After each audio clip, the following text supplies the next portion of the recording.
80 MLD रोजचं निर्माण होणारं सांडपाणी फक्त 503 MLD सांडपाणी शुद्ध करण्याच्या पालिकेकडे यंत्रणाच नाहीये आणि 9 STP पैकी 6 जुने झालेत. हे सांडपाणी आपल्या नदीला जातं, मग ते मुळाला असेल, मुठाला असेल, इंद्रायणीला असेल, पवनाला असेल, आणि हे सोडल्यावर कसं पर्यावरण सुरक्षित राहणार अशा प्रकारचा प्रश्न आहे.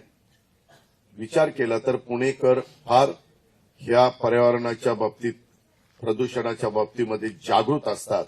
हे अनेक उदाहरणावरून आपल्याला सगळ्यांना पाहायला मिळेल. आम्ही मगाशी सांगितलं तशा पद्धतीनं आपल्या गुंठेवारी नियमितीकरण करताना सामान्य नागरिकांना 2-2, 3-3 वर्ष हेलपाटे मारावे लागतात.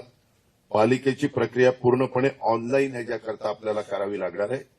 जी नव्या गोष्टी आज जगामध्ये घडतायत आणि त्याच्यातनं उत्तम प्रकारची सेवा तिथल्या नागरिकांना देता येते, त्या पद्धतीनं आम्ही आर्किटेक्टचं पॅनल तयार करून गुंठेवारीसाठी कमाल फी पालिकेने निश्चित केली पाहिजे तसं आम्ही करणार आणि पुनर्वसन सन्मानानं होईल या पद्धतीचा आमचा काम असेल.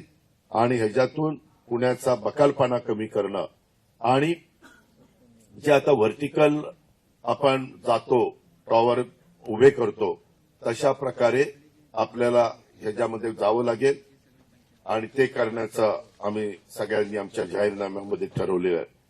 दुसरं एक अतिशय महत्वाचा की तुम्हाला सगळ्यांना ह्या गोष्टीचा प्रश्न पडणार आहे, खूप ह्याच्याबद्दल चर्चा होणार आहे. कदाचित पुणेकर पण म्हणतील हे शक्य आहे का वगैरे वगैरे. त्यामध्ये लक्झेंबर्ग देश युरोपमध्ये सर्व तो देश तिथल्या नागरिकांना मोफत देतो, म्हणजे पब्लिक सर्व्हिस ट्रान्सपोर्ट. इस्टोनिया हे पूर्व युरोपमध्ये, यूएसमध्ये डेट्रॉईट, मियामी, फ्रान्समध्ये त्याच्यामध्ये टर्किक, तसेच युरोपमधील अनेक लहान मोठ्या शहरांच्या मध्ये मेट्रो आणि ट्राम, तर काही ठिकाणी बस सर्वांच्यासाठी मोफत त्या ठिकाणी दिली जाते. तर आम्ही पण मोफत मेट्रो आणि मोफत बस हा देण्याचा निर्णय घेतो. तुम्ही पण अचंबित झाला असाल की हे कसं शक्य आहे.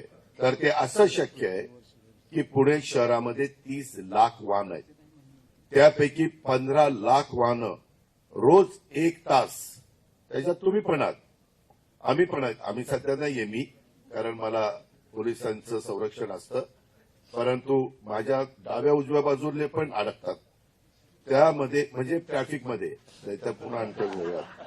तर त्यामध्ये ही वाहतुकीच्या कोंडीत एवढी वाहनं 1-1 तास अडकतात. त्याच्यातनं जे नुकसान होतं, प्रत्येकाचं अर्धा लिटर पेट्रोल किंवा डिझेल धरलं ते जास्त जळतं. 50 रुपयेच आपण धरू अर्धा लिटरचे, 15 लाख वाहनं, 7.5 कोटी रुपये रोज असे पुणेकरांचे वाया जातात. आणि ते मॅन आवर पण वाया जातात. 150 रुपये गुणिले 15 लाख असे 22.5 कोटी रुपये त्यांच्या मॅन आवरचे होतात. आम्ही 150 रुपये त्याच्यामध्ये धरतोय. एकूण 30 कोटी रुपये रोज पुणेकरांचे खराब रस्ते आणि ट्रॅफिक जॅममुळे नुकसान होतं, बुडतात. 30 कोटी रोजचे म्हणजे महिन्याला पुणेकरांचे 900 कोटी रुपये, 900 कोटी रुपये हे वाया त्याच्यामध्ये महिन्याला वाया जातात. वर्षाचे काढले तर पत्रकार मित्रांनो 10,800 कोटी रुपये. मग तुम्ही मला सांगा, जर 10,800 कोटी रुपये पुणेकरांचे वाया जात आहेत. आज पुणेकर 25-26चा अर्थसंकल्प होता तो 12,600 कोटीचा होता. पिंपरी चिंचवडचा अर्थसंकल्प 25-26चा 9,600 कोटीचा, साधारण 3,000 वर काही कोटीचा फरक. तिथं 3 विधानसभा मतदारसंघ, इथं 8 विधानसभा मतदारसंघ, एवढी मोठी लोकसंख्या.